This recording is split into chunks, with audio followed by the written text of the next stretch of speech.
This content provides an independent analytical review of Japan's defense capabilities and policy decisions.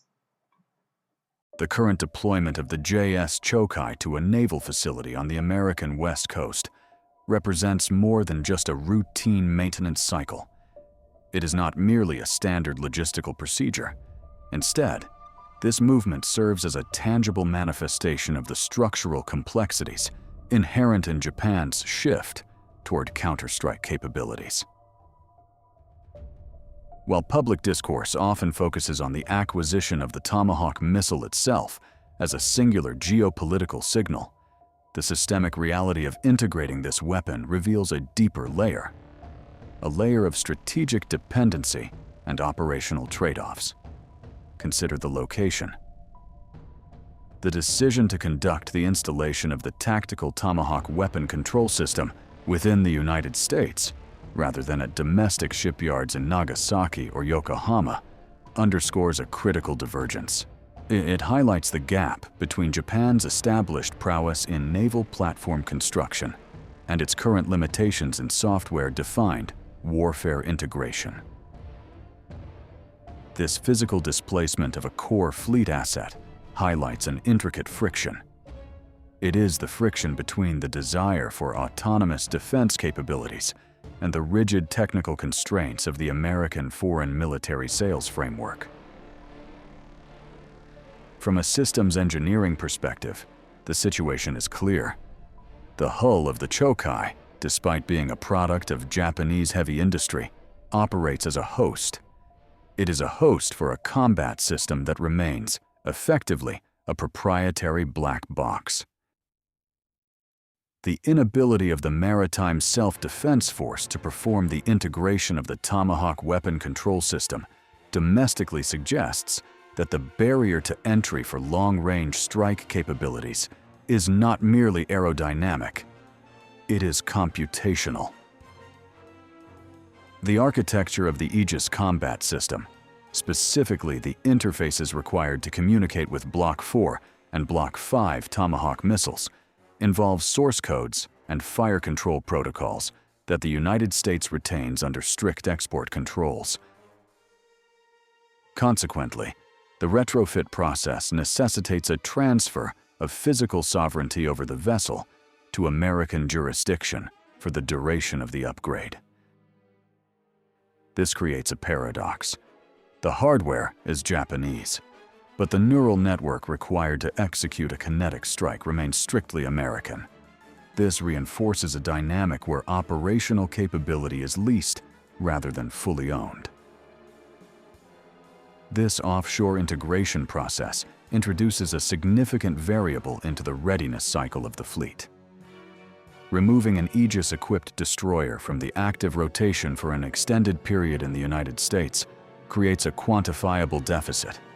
It leaves a gap in the regional ballistic missile defense architecture. The Chokai has historically served as a critical node in the sensor net, protecting the Japanese archipelago from North Korean projectile threats. Its absence forces the remaining vessels to increase their operational tempo. This compresses maintenance intervals and effectively accelerates the material fatigue of both crews and hulls. This operational gap illustrates a calculated risk within the current defense planning guidelines. It implies that the immediate degradation of defensive density is accepted as the cost for acquiring a future offensive option. It suggests that defense planners have prioritized the long-term deterrence value of the Counterstrike doctrine over the short-term maximization of fleet availability, a decision that rests on the assumption that regional stability will not deteriorate rapidly during the retrofit window. Beyond the logistical displacement, the integration of the Tomahawk exposes latent challenges in the kill chain command structure. Possessing a missile with a range of 1,600 kilometers imposes a requirement for over-the-horizon targeting data, such data that exceeds the organic sensor capabilities of the ship itself. The Chokai, once upgraded, will function as a shooter, but the role of the spotter remains ambiguous within the current Japanese force structure.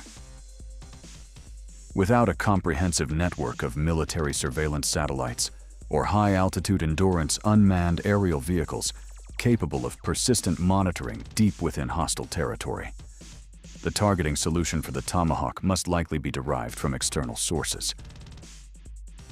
In practice, this implies that the operational utility of the upgraded Chokai is contingent upon intelligence-sharing pipelines with the United States.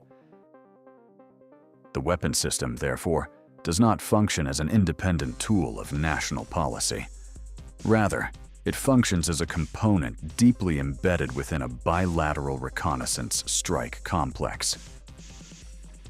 The financial implications of this retrofit program also reflect a shift in the procurement ecosystem. The allocation of approximately $200 million per vessel for integration and support services diverts capital away from the domestic defense industrial base. Japanese shipbuilders and electronics firms, which have traditionally benefited from the maintenance and modernization budgets of the Maritime Self-Defense Force, are effectively bypassed in this specific value chain. This reliance on American technical labor for the most advanced components of the fleet modernization program risks hollowing out domestic expertise in complex systems integration. While the Japanese industry excels in the fabrication of physical platforms, so the inability to participate in the software integration of strategic weapons limits the potential for technology transfer and indigenous innovation. It creates a scenario where the domestic industry builds the shell, but foreign entities provide the intellect, a division of labor that may prove unsustainable if the goal is genuine strategic autonomy. Furthermore, the retrofit of the Chokai serves as a doctrinal bridge rather than an end state. The eventual deployment of the indigenous Type 12 surface-to-ship missile in its extended range variant is projected to restore a degree of industrial sovereignty to the Counterstrike mission. However, the current reliance on the Tomahawk and the American integration infrastructure indicates that the Maritime Self-Defense Force requires an interim period, a period to develop the institutional knowledge necessary for strike operations. Operating the Tomahawk allows Japanese crews and commanders to familiarize themselves with the protocols of mission planning, airspace deconfliction, and damage assessment associated with land attack profiles, essentially using the American system as a training scaffolding. This suggests that the value of the Chokai retrofit lies not only in the kinetic potential of the missiles it will carry, but in the organizational learning it facilitates. It prepares the human software of the force for the future introduction of domestic systems. The timeline of this program also places it under the pressure of evolving regional threat environments. As opposing navies accelerate their deployment of hypersonic glide vehicles and advanced anti-ship ballistic missiles, the subsonic nature of the Tomahawk Block 4 introduces questions regarding survivability. The retrofit transforms the Chokai into a platform capable of striking static targets. But its efficacy in a high-intensity, contested environment remains a subject of technical debate. The investment in this capability signals a shift from a purely denial-based strategy to one involving punishment. Yet the technical characteristics of the weapon system itself impose limits on the types of targets that can be threatened. This nuance is critical for understanding that the upgrade provides a specific, limited set of offensive options, rather than a generalized solution to the changing military balance in East Asia. Ultimately, the trans-Pacific journey of the JS Chokai and its modification within U.S. naval facilities epitomizes the tightening integration of the alliance at the technical level.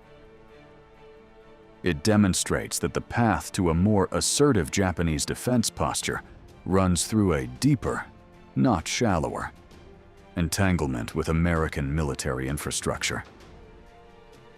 The capability to project power at range is being purchased at the price of reduced operational independence and increased reliance on the logistical and informational architecture of the ally. This dynamic creates a force structure that is more potent in terms of raw firepower, but arguably more constrained in terms of unilateral freedom of action.